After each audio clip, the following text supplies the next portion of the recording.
무툰 무협소설 오디오북 광룡리 장답 2화.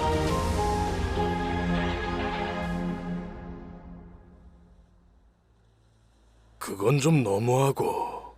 그럼 아버지 형제들의 원한을 갚아줘요? 그분들의 자식들을 도와줘요? 쾅! 탁자를 내려친 중년인이 침을 튀기며 소리쳤다. 그래, 바로 그거야. 내 형제의 자식들은 또 네 형제가 아니겠느냐. 원한도 갚고 도와서 집안도 세우고. 그럼 아버지도 가셔야지 왜 저만 갑니까? 운의 십존, 천중 십마를 빼곤 적수가 없다면서요. 네가 나보다 더 강하지 않냐? 그건 사실이다. 17살이던 3년 전부터 실력이 역전되었다. 게다가 이 아비는 이제 손이 떨려서 칼을 쥐기도 힘든 상태가 아니냐. 가봐야 오히려 거치적거리기만 할 뿐이야. 그것도 그럴듯한 이유였다. 아버지의 손은 1년 전부터 갑자기 떨리기 시작했으니까. 하지만 그보다 더 확실한 이유가 있었다. 아버지가 그곳에 갈 수 없는 이유. 그리고 내가 가면 그 썩을 놈들이 가만 놔두겠냐? 바로 그것이었다. 그들은 아직도 아버지를 배신자, 도둑놈 취급을 하고 있을 것이 분명했다. 가만, 그렇다면 자신은 그들에게 배신자, 도둑놈의 아들이 아닌가? 이거 보통 문제가 아니군. 아무리 생각해도 자신의 처지가 한심하기만 했다. 이무환은 만사 귀찮다는 표정으로 아버지를 흘겨보았다. 어차피 우리에게 해준 것도 없는데 꼭 그럴 필요가 있겠습니까? 그들이 반기기는커녕 죽이려 들지는 않으면 다행일 텐데. 중년인 이충량이 굳은 표정으로 눈을 부라렸다. 형제 좋다는 게 뭐냐? 아무리 미워했어도 형제들이 어렵다는데 도와줘야 하지 않겠느냐? 게다가 그나마 나에게 잘해준 백부가 크게 다쳤다는데 보고만 있으면 사람이 아니지. 생판 본 적도 없는 사람들을 돕기 위해 낭만과 행복이 가득한 비룡도를 떠나야 하다니 환장할 일이었다. 아니, 언제부터 그렇게 형제들을 생각했다고 갑자기 이러시는 거지? 어제 드신 술이 아직 덜 깨셨나? 이무환이 속으로 구시렁거리고 있을 때다.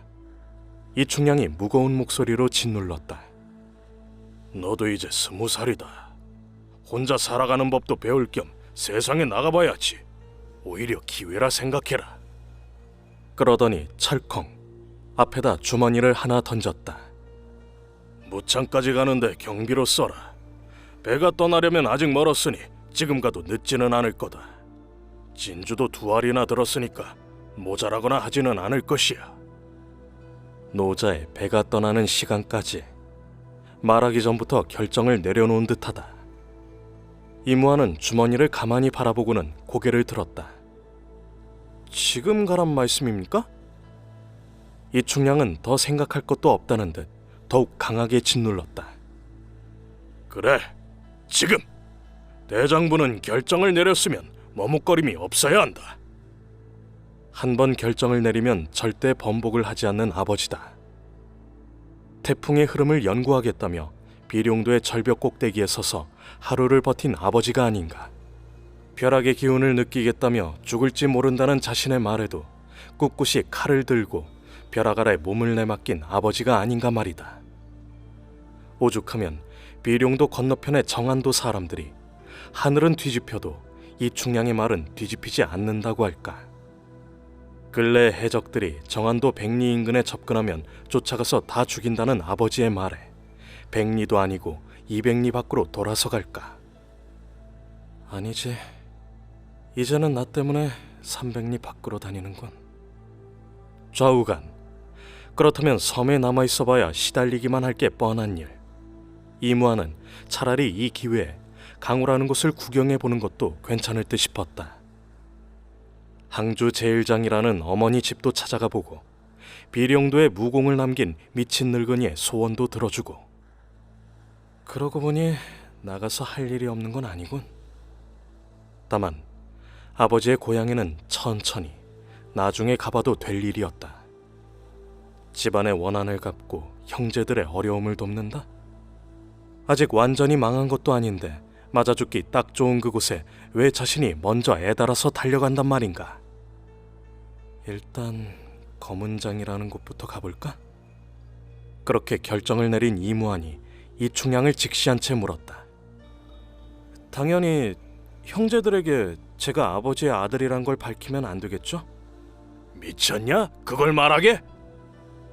눈까지 부릅뜨며 멍청한 소리 말라는 투로 소리치는 아버지다. 방귀 낀 놈이 성낸다더니 아버지가 딱 그 짝이다. 물어본 내가 그렇지. 죄라면 아버지 아들로 태어난 게 죄였다. 좋습니다, 아버지.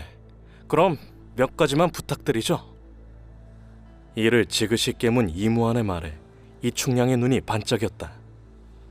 부탁? 어디 말해봐라. 뭐든지 들어주겠다는 표정. 이무환의 눈이 천천히 아래쪽으로 내려갔다. 우선 그 칼을 주세요. 적과 싸우러 나가는데 그럴듯한 무기 하나는 있어야 하지 않겠어요? 움찔한 이충향이 허리에 매달린 칼을 향해 고개를 숙였다. 은은한 묵빛 도병. 안쪽의 칼날은 더욱 진한 묵광이 흐르는 자신의 재산 1호 묵린도다. 집을 떠나올 때 가지고 온 것으로 누가 알아볼까봐 도병과 도집에 색도 칠하고 검은 가죽을 둘러 본래의 모습을 감추었다. 평소부터 아들이 욕심내기에 행여나 아들에게 뺏길까봐 한시도 허리에서 떼어놓지 않았던 칼. 떼어놓으면 언제 사라질지 몰라 아침마다 확인을 했던 그 칼. 아까웠다. 하지만 하나를 얻기 위해선 하나를 떠나보내는 수밖에 없었다. 망설임도 잠시. 이충향은 칼을 빼내 이무환에게 내밀었다. 나쁜 놈, 끝내 뺏어가는군. 좋아, 준다, 줘. 얘다, 또 뭐냐? 이무환은 마치 본래부터 자기 것이라도 되는 것처럼 칼을 받아 옆구리에 척 꽂았다. 그러고는 아무런 말도 하지 않고 자리에서 벌떡 일어나 아버지에게 다가갔다. 이충향은 아들의 느닷없는 행동에 움찔 뒤로 물러났다. 자신만큼이나, 아니 이제는 자신도 다음 행동을 짐작하기 힘들 정도로 성격이 괴팍한 아들이 아닌가. 뭐냐니까? 좀 가만히 계셔요. 떠나기 전에 한번 안아보게. 덥석.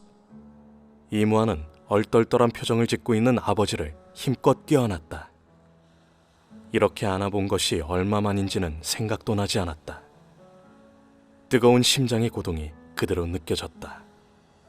가슴이 먹먹하고 목이 콱 메어 말이 금방 나오지 않았다. 한참 만에야 이무환은 껴안은 손에 힘을 주고 조용히 말했다. 제가 떠나더라도 식사 잘 챙겨 드세요. 그래, 술 너무 많이 마시지 말고요. 좀 줄여보마. 그리고 절벽 밑에서 자라고 있는 삶은 아직 어리니까 절대 술 담근다고 캐지 마시고요. 이충향이 찔끔한 목소리로 대답했다. 그거야 나도 알지. 특히 뭐가 있나 본다고 사자탄에 뛰어들지 마시고요. 그 말을 했을 때는 그만한 이유가 있기 때문이다. 그곳은 자신과 친구들 외에는 아무도 못 들어간다. 아무리 아버지가 강하다 해도 문득 아버지의 어깨가 가늘게 떨린다 느껴졌다. 그토록 강하게만 느껴졌던 아버지가 어깨를 떨다니. 이무환은 갑자기 시큰한 마음이 들어 말문이 잠시 막혔다. 진작 안아볼걸. 그랬으면 아버지를 원망하지만은 않았을지도. 그때 이충향이 머뭇머뭇 입을 열었다. 이러다 배 떠나겠다. 항상 조심하고. 강호란 곳이 고개 돌리면 귀 베어가는 곳이라는 것 잊지 말고. 뭐 그동안 숱하게 말했으니 네가 누구에게 당할 리야 없지만. 천천히 두 부자의 몸이 떨어졌다. 20년 만의 헤어짐을 앞에 두어서인지 그동안의 다툼이 모두 쓸데없는 것처럼 느껴졌다. 이무환은 아버지의 어깨를 잡은 채 빙그레 웃으며 말했다. 갔다 올게요. 아마 오기가 저 떠나면 슬퍼할 거예요. 아버지가 잘 달래주세요. 오기는 정안도에 사는 이무환의 여자친구였다. 말로는 오빠 동생 사이지만 어떻게 변할지는 아무도 몰랐다. 그래, 걱정 말고 잘 갔다 오너라. 대답하는 이충량의 눈에도 안개가 끼었다.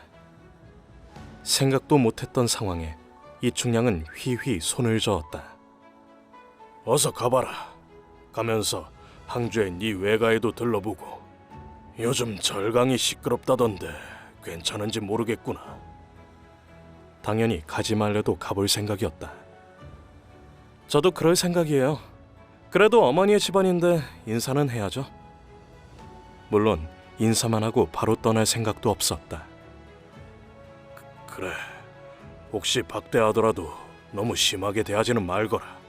걱정 마세요. 제가 어디 아버지하고 같아요? 썩을 놈, 꼭 말을 해도. 그래도 겉으로는 미소를 지으며 말했다. 그 양반 네 엄마 때문에 마음이 많이 아팠을 거다. 이 아버지가 매우 미안해하더라고 전해주거라. 걱정 마시라니까요. 아버지를 미워하면 미워했지 설마 손자까지 미워하겠어요? 아무래도 그러겠지. 어머니하고 야반도주한 건 아버지잖아요. 걱정 마세요.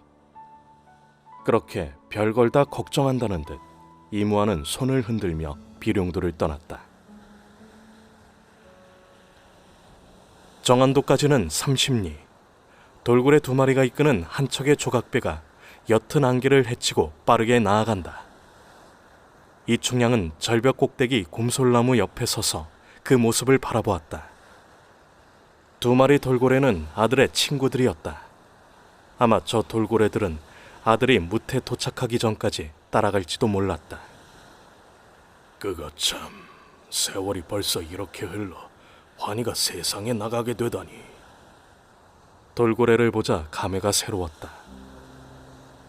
17년 전 비룡도에 들어간 다음 날 이충량은 아들과 함께 떠오르는 태양을 바라보며 다짐했다. 아들아, 너는 이 아비처럼 도망자로 살지 마라. 내가 그렇게 만들어 줄 것이니 너는 천하를 굽어보며 살아라. 3살 먹은 아이에게 비룡도의 생활은 힘들 수밖에 없었다.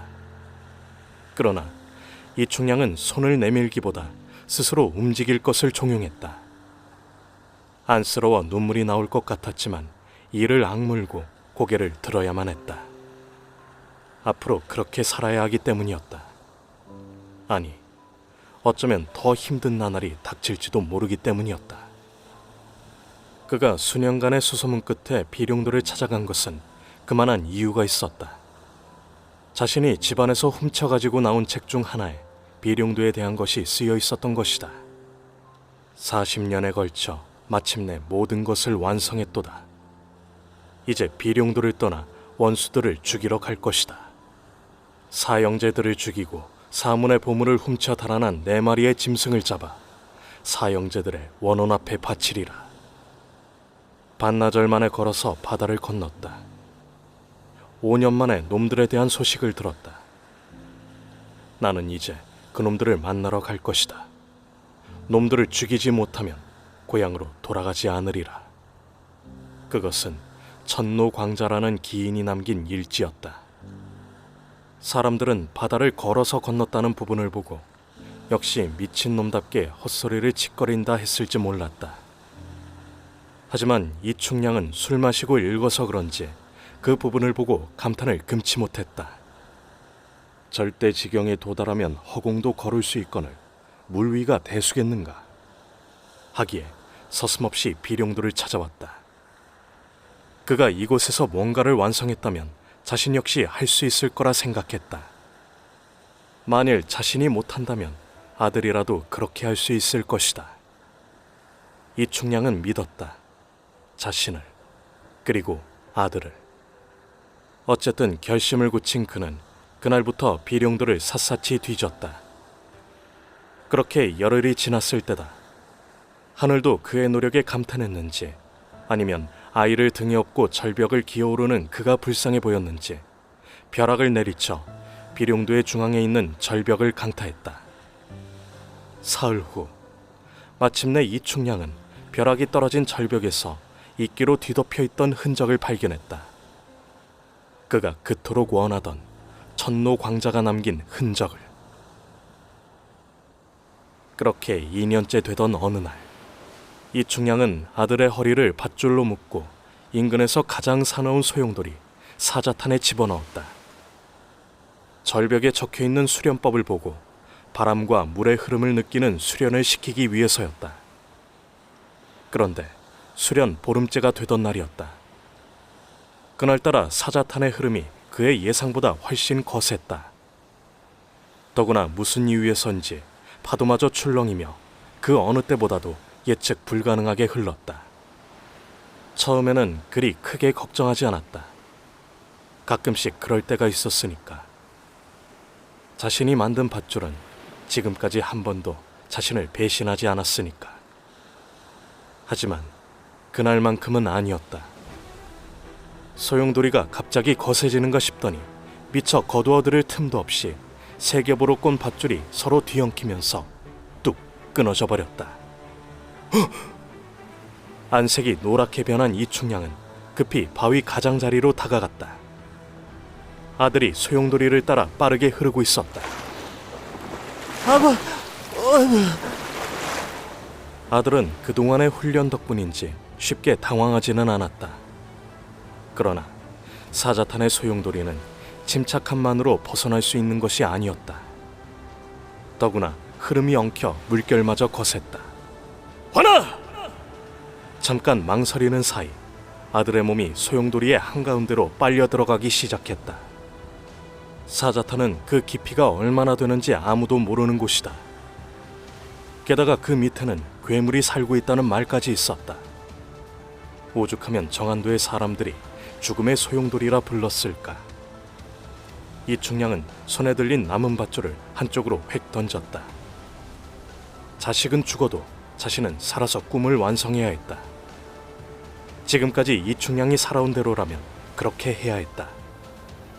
하지만 그때는 아무 생각도 나지 않았다. 사자탄의 소용돌이에서 자신이 과연 살아나올 수 있을까 하는 걱정조차 되지 않았다. 오직 하나, 아들을 구해야 한다는 일념뿐이었다. 화나, 조금만 참아라. 아버지가 구해주마.